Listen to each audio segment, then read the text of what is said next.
ઊંઝા યાર્ડમાં 20 કિલો વરિયાળીના 42,000 બોલાતા ખેડૂતો માલામાલ થયા। જીરુ બાદ વરિયાળીએ વટ પાડ્યો છે। મહેસાણા જિલ્લાના ઊંઝા માર્કેટયાર્ડમાં વરિયાળીના અધધ ભાવ બોલાયા। નવી વરિયાળીના મુહૂર્તમાં 20 કિલોના 42,000 ભાવ બોલાયા। ઊંઝા માર્કેટયાર્ડમાં નવી વરિયાળીની આવક થઈ છે। નવી વરિયાળીની શરૂઆત થતાં વેપારીઓએ ઊંચી બોલી લગાવી હતી। ઊંઝા માર્કેટયાર્ડમાં મધ્યપ્રદેશથી પણ ખેડૂત પોતાની વરિયાળી લઈને આવ્યો હતો। નવી સિઝનની વરિયાળીની શરૂઆત થતાં મુહૂર્તમાં ઊંચો ભાવ બોલાયો। વરિયાળીનો સામાન્ય ભાવ 20 કિલોનો 4,000 આસપાસ છે, જ્યારે આજે મુહૂર્તમાં 20 કિલોનો 42,000 ભાવ બોલાયો હતો। વરિયાળીના ઊંચા ભાવ મળતા ખેડૂતોની ખુશીઓનો કોઈ પાર નથી હતો। ધીમે ધીમે વરિયાળીની આવક શરૂ થઈ છે। જેમ જેમ આવક વધશે તેમ તેમ વરિયાળીના ભાવ ઘટશે। હાલ તો વરિયાળીના કારણે ખેડૂતોના જીવનમાં હરિયાળી આવી ગઈ છે।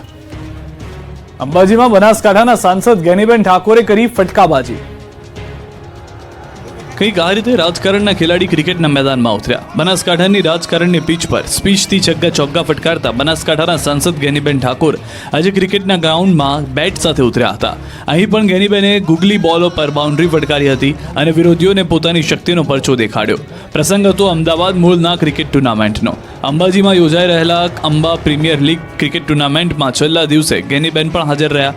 કોંગ્રેસ સાંસદ જીએમડીસી ક્રિકેટ મેદાન ખાતે પહોંચ્યા હતા, જ્યાં ગેનીબેને ક્રિકેટ મેદાનમાં મેચની બેટિંગ કરીને ફાઇનલ મેચ શરૂ કરાવી। અમદાવાદ મૂળના ક્રિકેટ ટુર્નામેન્ટના આયોજક સાથે પણ મુલાકાત કરી।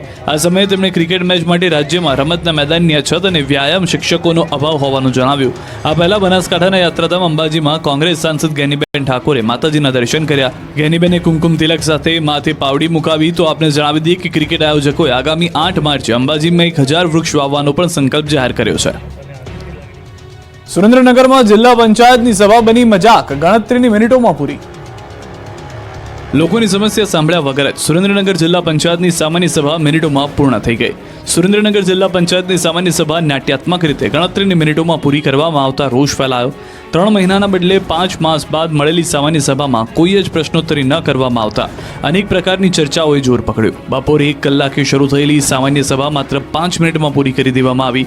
જિલ્લા પંચાયતના પ્રમુખ હરિકૃષ્ણભાઈ પટેલે પણ સામાન્ય સભા વિશે મીડિયા સમક્ષ કંઈ કહેવાનો ઇનકાર કરી ચાલતી પકડી। જિલ્લા પંચાયતના અનેક કામોમાં ગેરરીતિ અંગે ભાજપના જ સભ્યો દ્વારા રજૂઆત કરવામાં આવી હોવાથી સામાન્ય સભામાં ચર્ચા કર્યા વગર જ પૂરી કરી દેવામાં આવી હોવાની ચર્ચા છે। વાર્ષિક ભાવના કામો, CRSના કામો, પ્રાથમિક શાળામાં ઓરડાની ઘટ સહિતના પ્રશ્નોના જવાબ ટાળવા સામાન્ય સભાનું ફીંડલું વાળી દેવાનો આક્ષેપ કરાયો, જેથી હવે જિલ્લા પંચાયતમાં નવા જૂની થવાના એંધાણ છે। ગાત્રો થીજવતી ઠંડીથી ગુજરાતીઓ ઠૂઠવાયા। હજુ 7 દિવસ સુધી સપાટો બોલાવશે ઠંડી। ગુજરાતમાં હાલ શિયાળો સપાટો બોલાવી રહ્યો છે। ડિસેમ્બર પૂર્ણ થતા તો ગાભા કાઢી નાખે એવી ઠંડી પડી રહી છે। ગાત્રો થીજવતી ઠંડીના કારણે ગુજરાત જાણે ડીપ ફ્રીજ બની ગયું છે। બર્ફીલા પવન ફૂંકાતા ગુજરાતના મોટાભાગના શહેરો જમ્મુ કાશ્મીર બની ગયા છે।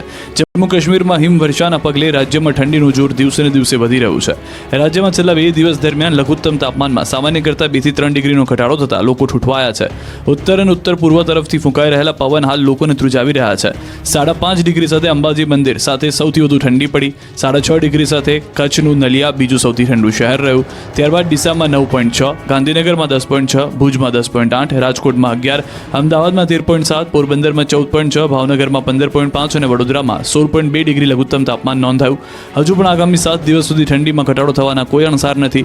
હવામાન વિભાગે આગાહી કરી છે કે આગામી 7 દિવસ સુધી રાજ્યમાં આવી જ ઠંડી પડશે। આગામી 7 દિવસ ગુજરાતનું વાતાવરણ શુષ્ક રહેશે, એટલે કે તાપમાનમાં કોઈ મોટો વધારો કે ઘટાડો નહીં થાય। માવઠાની સિસ્ટમે વિદાય લીધા પછી રાજ્યમાં ઉત્તર પૂર્વથી પૂર્વના પવન ફૂંકાતા ઠંડીનો અનુભવ થઈ રહ્યો છે। એટલે ઠંડીનો ચમકારો એવો હશે કે તાપણા વગર નહીં ચાલે। રાતના સમયે તો હાથ બંધ થઈ જાય તેવી ઠંડી પડશે। માગસર પૂરો થવામાં 1 દિવસની જ વાર છે અને પોષ શરૂઆતમાં જ ઠંડીનો માર શરૂ થઈ ગયો છે। આ ઠંડી એવી હશે કે તાપણ વગર પોષ માસ નહીં નીકળે। જ્યારે 5 થી 15 જાન્યુઆરી દરમિયાન પણ રાજ્યમાં તીવ્ર ઠંડીનો રાઉન્ડ આવશે। આ દરમિયાન ઠંડી છેલ્લા 5 થી 7 વર્ષનો રેકોર્ડ તોડશે। ચોટીલાના ખાટડી પંથકમાં દારૂની ભટ્ટી પર પોલીસના દરોડા, 93,000ના માલનો નાશ। ચોટીલાના ખાટડી પંથકમાં બે રોકટોક દારૂની હટડીઓ ધમધમી રહી છે, ત્યારે ફરી એક પોલીસે ધમધમતી દારૂના અડ્ડાઓ પર દરોડા પાડ્યા। ખાટડી ગામની સીમમાં ચાલતી દેશી દારૂની હટડીઓ પર પોલીસે દરોડા પાડ્યા। દેશી દારૂની હઠ્ઠીઓ પર પોલીસે પહોંચી તો અહીં કોઈ ડર વગર દારૂ બની રહ્યો હતો। પોલીસ આવતા બુટલેગરોમાં નાસભાગ જરૂરથી મચી ગઈ। પોલીસે 93,000ની કિંમતનો 465 લીટર દેશી દારૂ ઝડપી પાડ્યો। સાથે જ 25,000ની કિંમતનો 1,000 લીટર દેશી દારૂ બનાવવાનો હાથો પણ જપ્ત કરાયો। તો 2 લોકોને પણ ઝડપી પાડ્યા। 2 pickup van, boiler, plastic plastic barrel, પાણીનો પંપ સહિતનો મુદ્દામાલ કબજે કર્યો. સ્થાનિક પોલીસને અંધારામાં રાખી એસએમસીની ટીમે રેડ પાડતા પોલીસ ઊંઘતી ઝડપાઈ છે. 31st ને લઈને રાજ્યભરની પોલીસ બની સતર્ક, દારૂડિયાઓ પર બાજ નજર રહેશે. 31st ની ઉજવણીને લઈને ભાવનગરમાં વિવિધ વિસ્તારમાં એસઓજીએ સર્ચ ઓપરેશન હાથ ધર્યું હતું. હોટલ્સમાં પણ એસઓજીએ ચેકિંગ હાથ ધર્યું હતું. વાઘાવાડી, હિમાલય મોલ અને રેલવે સ્ટેશન રોડ નજીક આવેલી હોટલ્સના રજિસ્ટર તેમજ સીસીટીવી ચેક કરવામાં આવ્યા. દારૂની હેરાફેરી સહિતના બનાવો રોકવા માટે પોલીસ તંત્ર એક્શનમાં આવ્યું. તો 31st પહેલા અમદાવાદ પોલીસ એલર્ટ મોડમાં છે. અમદાવાદ પોલીસ દ્વારા શહેરમાં કોમ્બિંગ હાથ ધરવામાં આવ્યું, ત્યારે અમરાઈવાડી પોલીસ સ્ટેશન વિસ્તારમાં પોલીસ દ્વારા કોમ્બિંગ હાથ ધરાયું. કોમ્બિંગમાં અમરાઈવાડી પોલીસ સહિત ઉચ્ચ અધિકારીઓ કોમ્બિંગમાં જોડાયા હતા, જેમાં પોલીસ દ્વારા શંકાસ્પદ ઘરોમાં જઈ ચેકિંગ હાથ ધર્યું. તો ઉજવણી દરમિયાન કોઈ અનિચ્છનીય બનાવ ન બને તે માટે પોલીસે એક્શન પ્લાન તૈયાર કર્યો છે. અમદાવાદ શહેર પોલીસ 31 ડિસેમ્બર સાંજથી જ બંદોબસ્તમાં લાગી જશે. 6000 જેટલા પોલીસ અધિકારીઓ વ્યવસ્થામાં જોડાશે. પોલીસ તપાસ દરમિયાન 300 જેટલા બ્રેથ એનાલાઇઝરનો પણ ઉપયોગ કરવામાં આવશે. તેમજ પોલીસ અધિકારીઓ બોડી વોર્ન કેમેરા સાથે સુસજ્જ રહેશે. મહિલાઓની સુરક્ષા માટે શી ટીમ અને મહિલા ક્રાઇમ બ્રાન્ચની ટીમ તૈનાત રહેશે. તો આ તરફ વડોદરા પોલીસે પણ સતર્ક થઈ ગઈ હોવાના દ્રશ્યો સર્જ્યા. ઝોન 2ના ડીસીપી અભય સોની દ્વારા ઓચિંતું ચેકિંગ કરાયું. નવલખી મેદાનની અવાવરૂ જગ્યામાં ચેકિંગ કરાયું. અવાવરૂ જગ્યામાં અનેક વાહનોનું ચેકિંગ કરાયું. તો વડોદરામાં પોલીસના એક્શન ડ્રોન શોટ્સે સાઉથની ફિલ્મની જેવો માહોલ સર્જ્યો હતો. નવા વર્ષની શાંતિપૂર્ણ માહોલમાં ઉજવણી થાય તે માટે પોલીસ છેલ્લા એક અઠવાડિયાથી પૂર્વ તૈયારી કરી રહી છે.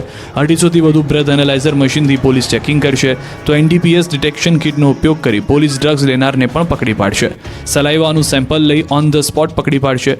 ઉપરાંત શી ટીમ રાત્રે 10થી સવારે 4 વાગ્યા સુધી અવાવરૂ જગ્યા સહિતના વિસ્તારોમાં વિશેષ ચેકિંગ અને પેટ્રોલિંગ કરશે. શનિવાર રવિવારની રજામાં 3 લાખથી વધુ પ્રવાસીઓ ઉમટ્યા સરદાર ધામ કેવડિયા. 31 ડિસેમ્બરમાં મિની વેકેશન દરમિયાન દેશ વિદેશના પર્યટકોનો ગુજરાતના વિવિધ સ્થળો પર ધસારો જોવા મળી રહ્યો છે. ખાસ કરીને નવા વર્ષના પ્રારંભે ગુજરાત બહારના પ્રવાસીઓથી સ્ટેચ્યુ ઓફ